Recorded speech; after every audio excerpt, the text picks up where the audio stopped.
Sachez que le Conseil des ministres s'est tenu ce mercredi au Palais de la République. Pour cette première réunion de l'année 2025, le gouvernement inaugure un nouveau format dans le compte-rendu.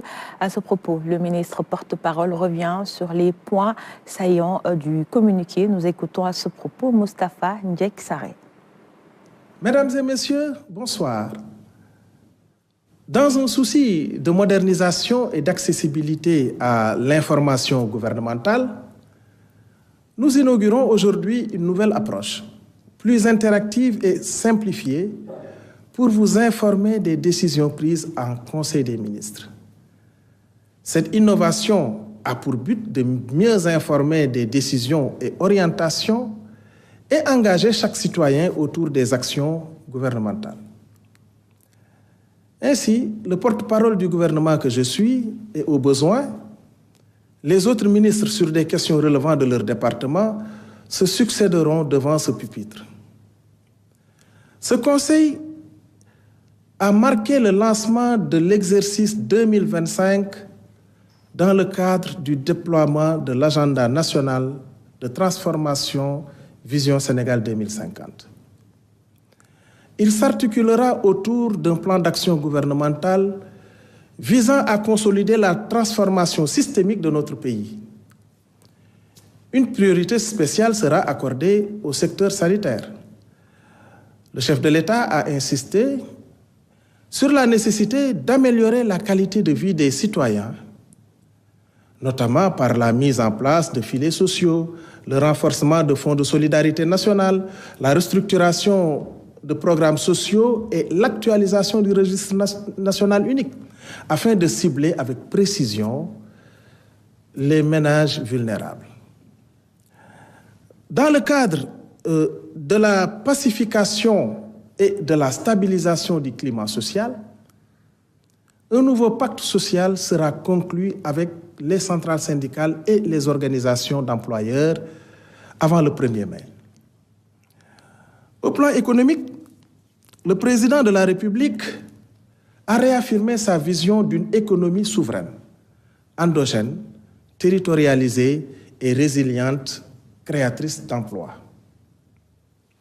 Ainsi, une importance capitale est accordée à la finalisation du projet de loi sur la souveraineté économique destiné à protéger les secteurs stratégiques tels que le pétrole et le gaz et à renforcer les intérêts des entreprises nationales, particulièrement dans le secteur privé.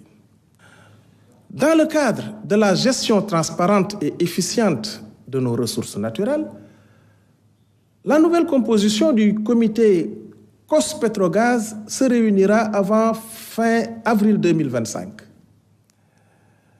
Le développement économique régional, quant à lui, se fera par la mise en valeur des pôles territoires de manière à maximiser leur potentiel d'emploi à travers des projets structurants. Notre objectif est de faire passer la part de Dakar dans le PIB national de 46% à 29% d'ici 2050. La maîtrise du coût de la vie passera au plan structurel par le développement de la souveraineté alimentaire du pays en soutenant largement le secteur primaire et l'agriculture en particulier. Le gouvernement a déjà consenti un effort budgétaire de 140 milliards de francs CFA pour atténuer les pressions conjoncturelles sur les prix et sera intransigeant sur le respect des prix intérieurs. Abordant les Jeux olympiques de la jeunesse Dakar 2026, le chef de l'État a exigé une supervision rigoureuse de l'avancement des projets afin de garantir leur livraison à temps.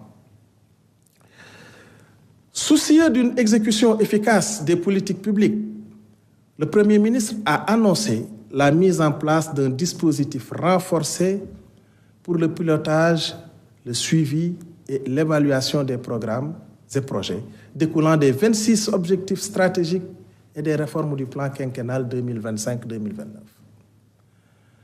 La rationalisation, la priorisation et l'efficience dans l'utilisation des ressources publiques restent un enjeu majeur pour le gouvernement. C'est pourquoi le Premier ministre a décidé que toutes les dépenses d'investissement seront validées à son niveau. Un tableau prévisionnel des opérations financières de l'État sera soumis par quinzaine.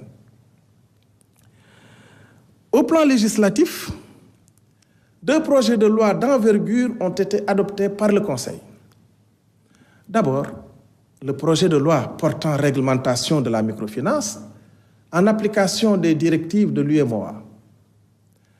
Ce texte consolide la gouvernance du système de microfinance, renforce la protection des épargnants, encourage l'inclusion financière, favorise la mobilisation de l'épargne nationale et intègre des innovations couvrant le champ de la finance islamique. Ensuite, le projet de loi portant réglementation bancaire qui internalise la loi uniforme relative à la réglementation bancaire dans les États membres de l'UEMOA. Il renforce la gouvernance globale du système bancaire, assure une meilleure cohérence de son cadre réglementaire et prévoit, au-delà de la supervision, la mise en place de dispositifs de résolution. Voilà, mesdames et messieurs, les principales mesures prises lors de ce Conseil des ministres. Je vous remercie de votre attention.